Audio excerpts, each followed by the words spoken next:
ایسا لگے کہ گنبد خضرا ہم سب کی نگاہوں کے سامنے ہے۔ حضور نے فرمایا ہے کہ جو مجھ پر زیادہ درود پڑھے گا کل میدان محشر میں وہ مجھ سے زیادہ قریب رہے گا۔ اسی لیے نماز کا اللہ حکم دیتا ہے، خود اللہ نماز نہیں پڑھتا۔ اللہ روزہ کا حکم دیتا ہے، خود روزہ نہیں رکھتا۔ زکات کا حکم دیتا ہے، اللہ زکات نہیں دیتا، لیکن درود سلام ایسا وظیفہ ہے۔ اللہ قرآن میں کہا، قرآن میں ذکر کیا اس کا، بے شک ایمان والے، کون؟ آپ بولے ایمان والے مصطفیٰ جان رحمت پر درود بھیجتے ہیں، تم بھی بھیجا کرو، کیونکہ درود یہ فرشتوں کا وظیفہ ہے۔ درود صرف ایمان والے ہی نہیں بھیجتے، مصطفیٰ پر رب تبارک و تعالیٰ بھی رحمت نازل کرتا ہے۔ کہنے کا مقصد یہ ہے درود پاک کو اٹھتے بیٹھتے وظیفہ بنا لیں، کیونکہ دنیا ختم ہو سکتی ہے، نظام ختم ہو سکتا ہے،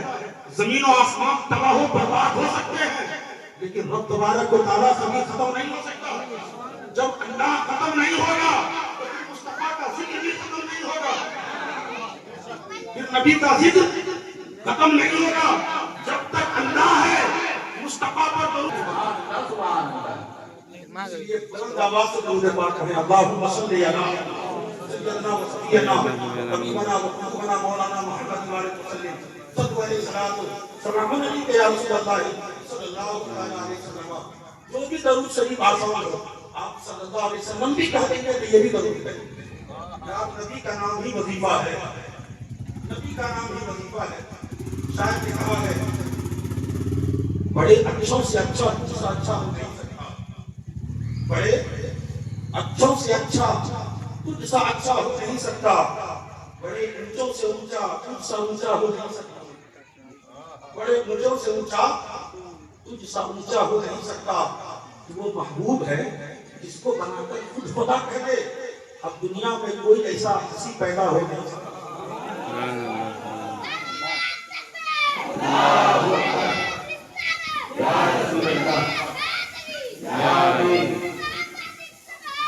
اعلیٰ حضرت اعلیٰ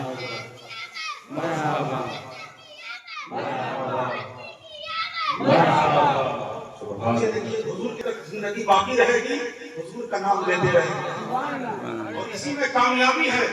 کہ چند مٹھی بھر مسلمان جو فلسطین میں زندہ ہیں، انہوں نے کہا یا رسول اللہ ہم آپ کی عظمت کے لیے، بیت المقدس کی حفاظت کے لیے، میں نے پوچھا عالم تخیلات میں فلسطین کے مسلمانوں بیت المقدس کی حفاظت کے لیے اپنے بچوں کو، اپنی بیویوں کو، اپنے آپ کو، اپنی اولادوں کو، اپنی جائیداد کو، اپنے مکان کو کیوں قربان کر رہے ہو؟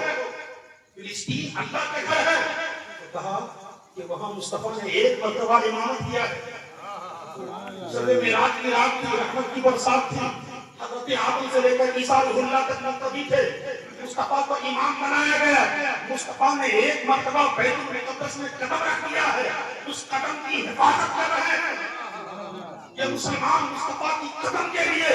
اپنی اولادوں کو قربان کر رہے ہیں، اپنی جانوں کو قربان کر رہے ہیں، کیونکہ طائف کی سرزمین پر جب مصطفیٰ کے اوپر پتھر برسائے گئے، جبرائیل علیہ السلام آئے، کہا یا رسول اللہ کہیے انہیں دونوں پہاڑوں کے بیچ میں ختم کر دیں گے۔ تو سرکار نے کہا اے جبرائیل یہ قوم آج پہچان نہیں رہی ہے، جس دن میری عظمت کو، میری رفعت کو، میری شان و شوکت کو پہچان جائے گی، مجھ پر پتھر نہیں برسائے گی، میرے لیے گردنیں کٹائیں گی۔ سبحان اللہ، اللہ آج ہند کی سرزمین ہو چاہے کوئی اور ملک ہو، آج مصطفیٰ کو کی شان کو برا بھلا کہا جا رہا ہے۔ سوشل میڈیا کا زمانہ ہو،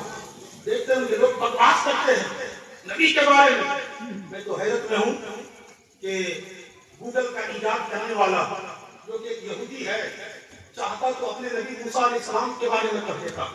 اگر عیسائی ہو تو حضرت عیسیٰ علیہ السلام کے بارے میں کہتا۔ آپ کو گوگل سے پوچھیں گے بتا دنیا کا سب سے اچھا اور سچا انسان کون ہے، تو کہے گا سب سے اچھا اور سب سے اچھا انسان محمد بن عبداللہ ہے۔ سبحان اللہ، بھی کہہ رہا ہے، یہودی کہتا ہے، عیسائی کہتا ہے، جرمنی کہتا ہے، فرانسی کہتا ہے، تبتی کہتا ہے، دنیا میں سب سے بہتر محمد رسول اللہ ہے تو ہم تو اس لیے آئے ہیں ہم مصطفیٰ کا گیت گائیں مصطفیٰ کی میلاد منائیں ہمیں اور آپ کو چاہیے ہم جس کے سردے میں بنے ہیں جس کا کلمہ پڑھتے ہیں جن کے اوپر اپنی جان کو قربان کرتے ہیں ہم کیوں نہیں ان کا جلسہ منائیں ان کی میلاد منائیں اپنی گلیوں کو سجائیں اپنے دلوں کو سجائیں اور کہیں یا رسول اللہ تیرے لیے ہر ستم گوارا ہے تو صرف اتنا کہتے یہ ہم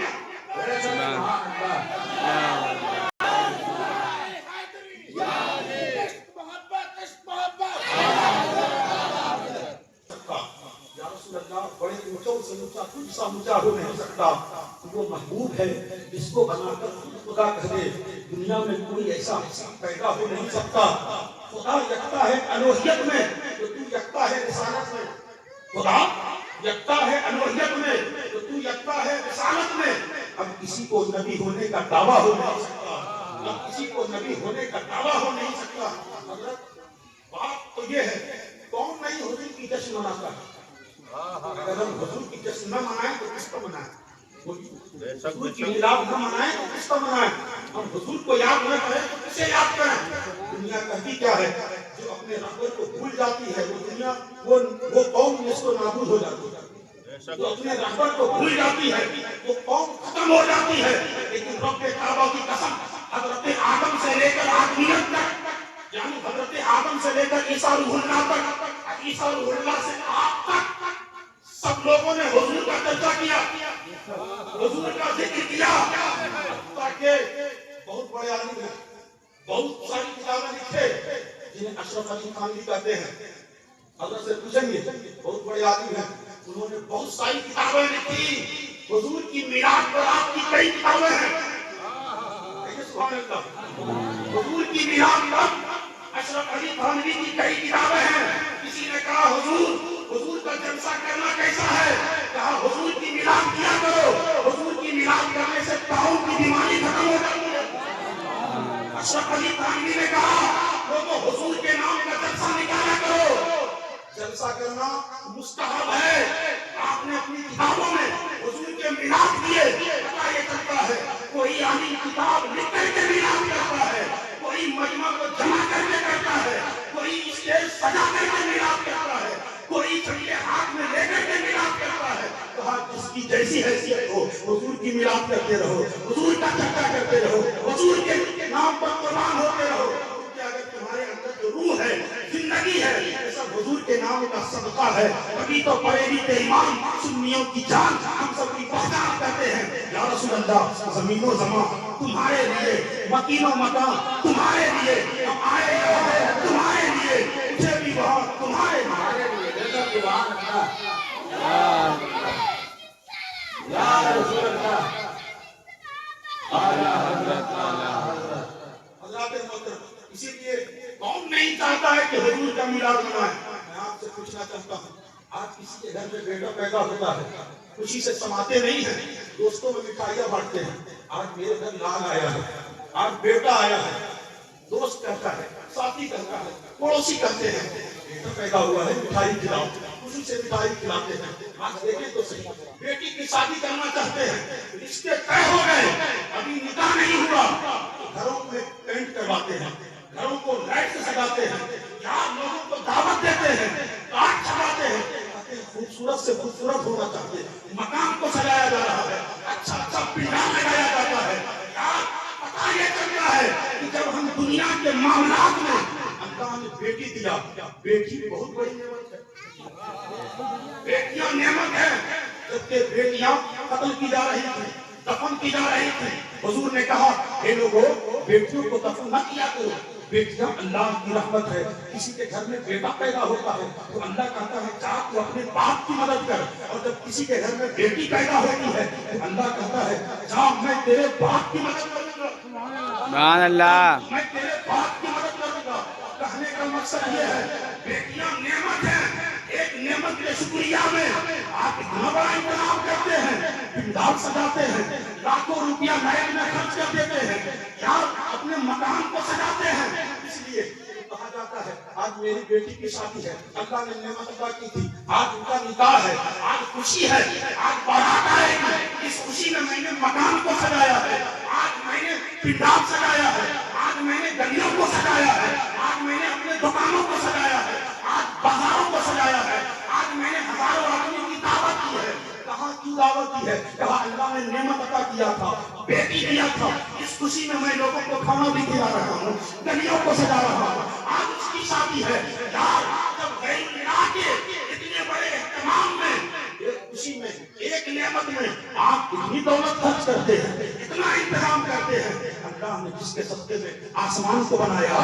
زمین کو بنایا ہے, فرشتوں کو بنایا ہے, دریا کو پیدا کیا ہے, پہاڑ کو بنایا ہے, جن و بشر کو پیدا کیا ہے, پتا چلا پوری کائنات کو حضور کے صدقے میں بنایا ہے. نہیں چاہے گا کہ ہم حضور کے صدقے میں اپنی جان قربان کر دیں, اپنے مال کو قربان کر دیں, اپنی گلیوں کو سجا دیں, اپنے محلوں کو سجا دیں, اپنے دلوں کو سجا دیں, اور دنیا والوں سے کہے اے دنیا والوں سن لو,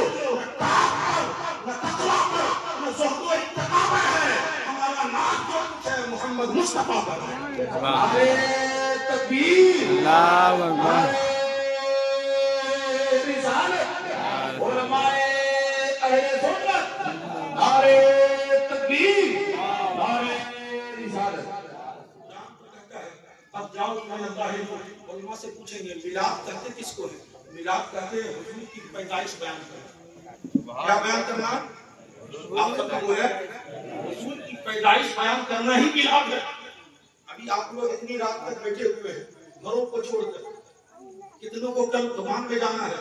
کتنوں کو کورٹ جانا ہے, کتنوں کو اسکول جانا ہے, پڑھا لکھا ہوتا ہے, لیکن کیوں بیٹھے ہیں؟ حدیث پاک میں آپ کو ہمیں کیا ملے گا؟ کہا ذکر الانبیاء عبادت, انبیاء کا ذکر کرنا عبادت ہے. کہا ذکر الاولیاء کفارہ, اولیاء اللہ کا ذکر کرنا گناہوں کا کفارہ ہے. پتہ یہ چلتا ہے گھروں میں بھی, اپنے آپ کے اندر, چند لوگوں کے درمیان بھی مصطفیٰ کا ذکر کیا کریں, عبادت مسجد میں کیا کریں, گھروں میں مصطفیٰ کا میلاد کیا کریں, وہاں عبادت ہوگی, جہاں مصطفیٰ کی زیارت. سبحان اللہ, سبحان اللہ. قرآن کہتا ہے قد جاؤکم من اللہ النور, تحقیق کہ تمہارے پاس نور آئی. قد جس کے اوپر داخل ہوتا ہے دوام کا معنی دیتا ہے, استمراری کا معنی دیتا ہے. کہا تحقیق کہ تیرے پاس نور آئے. حضرات محترم, ہم اور آپ میلاد کیا کریں جیسا میلاد کے قرآن نے بیان کیا ہے. سبحان اللہ, سبحان اللہ. پورا کا پورا قرآن حضور کی میلاد بیان کر رہا ہے, حضور کی پیدائش, حضور کی عظمت اور حضور کی شان و شوکت بھی بیان کرنا میلاد ہے. سبحان اللہ سے پوچھیں اے اللہ تو کیسا میلاد کرتا ہے؟ تو اللہ کہے گا پڑھو قرآن, پورا کا پورا قرآن حضور کی میلاد بیان کرتا ہے. کہاں لکھا ہے؟ کہا تم نے نہیں پڑھا. میں نے کہا یاسین و طٰہٰ, یہ حضور کی تو شان ہے, حضور کی تو عظمت ہے. کہا وما رمیت اذ رمیت ولکن اللہ رمی,